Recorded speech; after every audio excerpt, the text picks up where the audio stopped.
Hello मेरे प्यारे प्यारे बच्चों, कैसे हो आप सब लोग। मैं आपका best friend and educator mister PKS.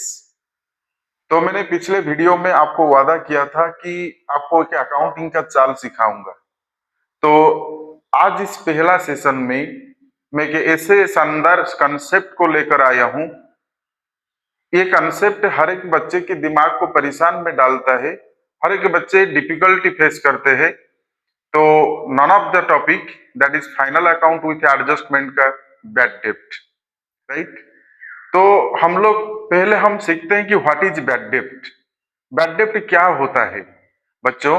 When the amount of money not recoverable from the customers to whom credit sale were made. ऐसा है कि मैं एक दुकानदार हूं। मैं किसी कस्टमर को उधार पे सामान बेचता हूं और कस्टमर हमको पैसा नहीं देता है। मतलब with in the credit period में कस्टमर से जब पैसा वसूल नहीं हो पाता है, तो इसीलिए वो बिजनेस के लिए बैड डेप्ट बन जाता है, right. The amount of money irrecoverable from the customers और the amount of money not recoverable from the customers to whom credit sale were made. तो it is known as the bad डेप्ट, right. जब bad डेप्ट हो जाता है business में, तो एक बिजनेस के लिए वो क्या होता है ना, बिजनेस के लिए लॉस होता है, राइट। अगर हम कस्टमर से पैसा वसूल नहीं कर पाते हैं with in the credit period of a time, with in the particular time of a credit period, तो वो बिजनेस के लिए क्या होता है, लॉस होता है, राइट। इस लॉस, ये जो लॉस होता है ना बैड डेप्ट, ये लॉस क्या होता है कि नॉमिनल नेचर ऑफ अकाउंट का आइटम होता है। बच्चों मैं यहाँ पर तीन बात ऑलरेडी कह चुका हूं। पहला बात, the amount of money not recoverable from the customers to whom credit sale were made is called bad डेप्ट। तो बैड डेप्ट हो जाता है तो it is a loss for the business. And third one is the it is the nominal account in nature. तो आइए आज समझते हैं तो ये बैड डेप्ट के कैसे अकाउंटिंग में ट्रीटमेंट होता है फाइनल अकाउंट विथ एडजस्टमेंट में, राइट। तो बच्चों बैड डेप्ट, यहाँ पर मैं बैड डेप्ट लिखा हूं, तो बैड डेप्ट में मैं दो बात यहाँ पर सेपरेट करके लिखा हूं। बच्चों बैड डेप्ट क्या होता है ना, बैड डेप्ट इनसाइड द ट्रायल बैलेंस जब भी अपीयर होता है और आउटसाइड द ट्रायल बैलेंस जब हम देखते हैं, राइट। तो जब inside the trial balance bad डेप्ट अपीयर होता है, तो इसका मतलब बैड डेप्ट already deducted from the debtors, right. तो आपको ये याद रखना है, जब भी बैड डेप्ट इनसाइड द ट्रायल बैलेंस दिया हुआ है, इसका मतलब द बैड डेप्ट has been already adjusted, have been already adjusted with the debtors. That means the balance of the debtors in the balance sheet, the balance of the debtors in the balance sheet have already, it is adjusted with the bad debt.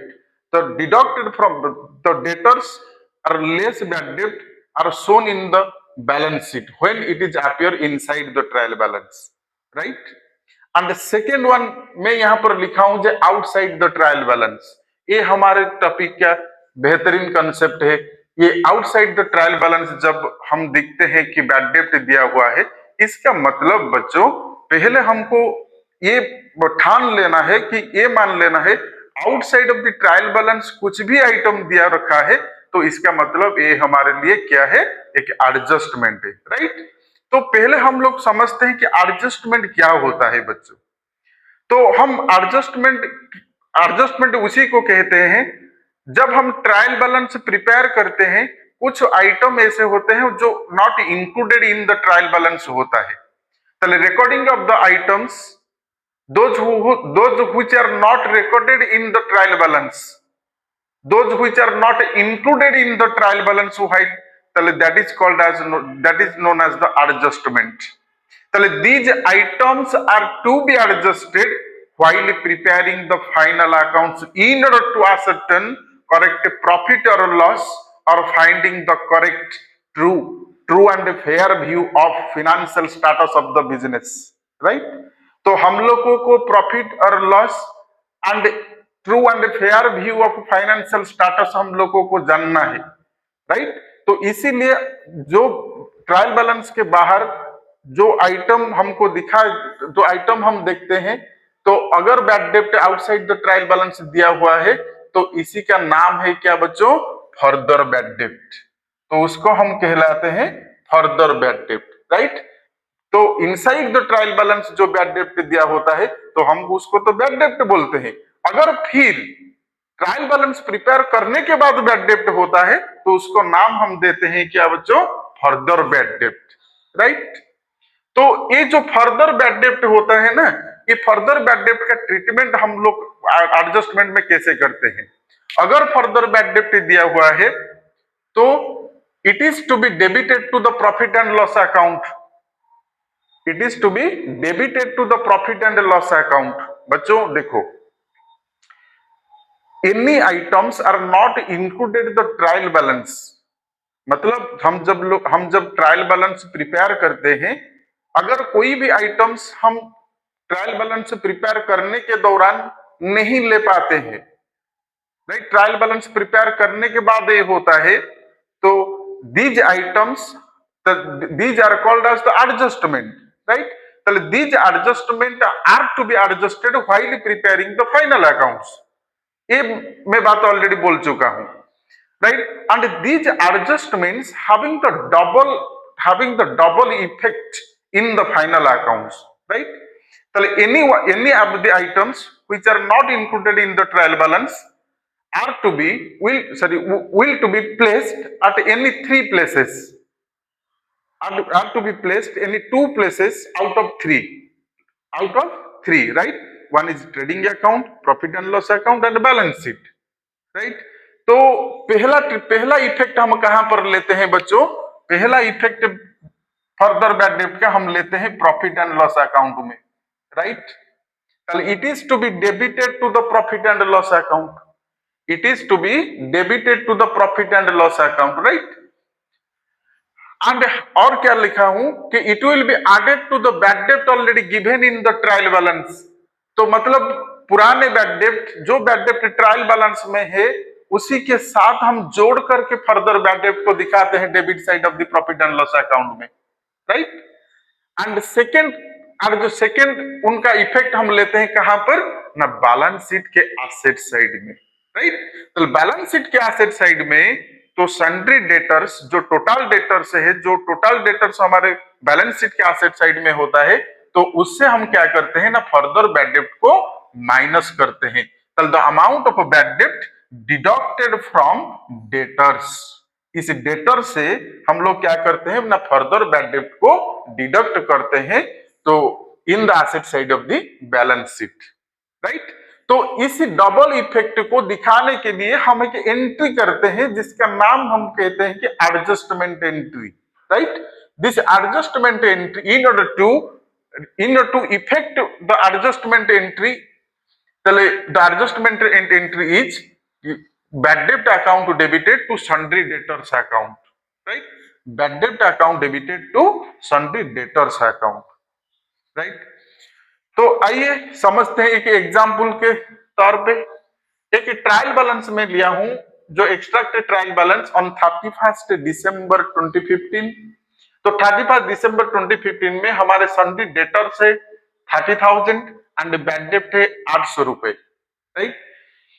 तो adjustment मतलब trial balance के बाहर दिया हुआ है क्या ना, further bad डेब्ट to be written of 1000, further bad डेब्ट to be written of 1000, right.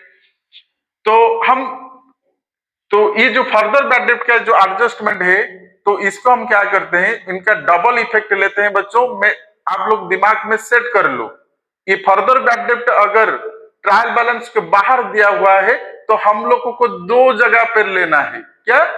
दो जगह पे लेना है। कहां पर ना, प्रॉफिट एंड लॉस अकाउंट के डेबिट साइड में और बैलेंस शीट के एसेट साइड में। ठीक है बच्चों, राइट। तो प्रॉफिट एंड लॉस अकाउंट में तो पहले हम लेते हैं sundry debtors. Sundry debtors business के लिए क्या होता है ना, एसेट होते हैं, right, because they are the credit customers from whom the amount are receivable by the business। तो जिससे the sundry debtors, the amount of money the amount of money receivable from the credit customers, right. चलो ये sundry debtors हमारे लिए क्या है ना, credit customers है। तो इसी क्रेडिट कस्टमर से हमको पैसा लेना है, मतलब रिसीवेबल, तो इसीलिए बिजनेस के लिए क्या बन जाते हैं वो एसेट, राइट। तो सन्ड्री डेटर्स ये जो 30,000 है, हम उसको बैलेंस शीट के एसेट साइड में सन्ड्री डेटर्स 30,000 दिखाते हैं। फिर ये जो बैड डेप्ट है, ये बैड डेप्ट क्या है ना, ये पुराना वाला बैड डेप्ट है। ये पुराना वाला बैड डेप्ट को अगर ये इनसाइड द ट्रायल बैलेंस दिया हुआ है तो इसीलिए हम क्या लिखते हैं, टू बैड डेप्ट 800 रुपए in the debit side of the profit and loss account, right. तो एडजस्टमेंट में जो दिया हुआ है फर्दर बैड डेप्ट रिटर्न ऑफ 1000। बच्चों फिर मैं एक बार कहता हूं, आपके दिमाग में ठान लो, अगर फर्दर बैड डेप्ट ट्रायल बैलेंस के बाहर दिया हुआ है तो दो जगह पर लेना है। पहला कहां पर लेना है ना, प्रॉफिट एंड लॉस अकाउंट के डेबिट साइड में, और दूसरा बैलेंस शीट के एसेट साइड में, राइट। और फर्दर बैड डेप्ट यहां पर दिया हुआ कितना, 1000 रुपए, राइट। तो to bad dept and further bad डेप्ट, राइट। तो बैड डेप्ट पहले से हो चुका है ऑलरेडी 800 रुपए। तो ट्रायल बैलेंस प्रिपेयर करने के बाद बैड डेप्ट हुआ है 1000 रुपए। तो इसी साल टोटल बैड डेप्ट हमारे कुल बनकर टोटल हो गया कितना, 1800, राइट। टोटल बैड डेप्ट हमारा हो गया कितना, 1800। The amount of further bad डेप्ट have to be deducted from the total debtors. तो डेटर्स पे हमको क्या करना है, फर्दर बैड डेप्ट माइनस करना है, राइट। तो फर्दर बैड डेप्ट, तो डेटर्स लेस फर्दर बैड डेप्ट, डेटर्स हमारा 30,000 है, इनर कॉलम में लिखा हूं, और फर्दर बैड डेप्ट 1000 are to be less, that is outer column में लिखेंगे कितना, 29,000, राइट। तो मोटे तरीके से हम ये बोल सकते हैं कि सर अगर फर्दर बैड डेप्ट हमारे ट्रायल बैलेंस के बाहर दिया हुआ है तो पहले हम लोग क्या करना है, total debtor in the asset side of the balance sheet उसको डिडक्ट करना है, लेस करना है। तो डेटर्स 30,000 था, 1000 माइनस करने के बाद 29,000 है, और जो बैड डेप्ट हम डेटर से माइनस कर देते हैं, जो फर्दर बैड डेप्ट डेटर से माइनस कर देते हैं, वो कौन सा बैड डेप्ट, फर्दर बैड डेप्ट, ट्रायल बैलेंस के बाहर दिया हुआ वाला बैड डेप्ट, राइट। और उसी बैड डेप्ट को हम क्या करते हैं ना, टू बैड डेप्ट और फर्दर बैड डेप्ट करते हैं। द बैड डेप्ट which are already given in the trial balance, that is 800 रुपए, right, and it is added to the further bad debt to find out the total bad debt incurred during the period of time, that is 1800, right। बच्चों और एक बात भी मैं कहने के लिए चाहता हूं, आज के क्लास में मैंने आपको मोटे तरीके से दो बात सिखाया हूं, क्या ना, अगर बैड डेप्ट इनसाइड द ट्रायल बैलेंस दिया हुआ है और अगर बैड डेप्ट आउटसाइड द ट्रायल बैलेंस दिया हुआ है। अगर बैड डेप्ट इनसाइड द ट्रायल बैलेंस दिया हुआ है, simply it is to be debited to the profit and loss account, right. अगर बैड डेप्ट ट्रायल बैलेंस के बाहर दिया हुआ है, that is outside the trial balance, तो इसको हम बोलते हैं कि फर्दर बैड डेप्ट, राइट। इसी फर्दर बैड डेप्ट का जब हम फर्दर बैड डेप्ट दिखते हैं ट्रायल बैलेंस के बाहर दिया हुआ है, इसका मतलब क्या है, वो एडजस्टमेंट। तो इस एडजस्टमेंट को हम करवाने के लिए, तो हर एक एडजस्टमेंट का हम दोनों इफेक्ट लेते हैं, कहां पर ना, एक लेते हैं प्रॉफिट एंड लॉस अकाउंट के डेबिट साइड में और एक लेते हैं बैलेंस शीट में, right. Thank you for your watching and like and subscribing. If there is any doubts, please tell me in the comment box. Thank you.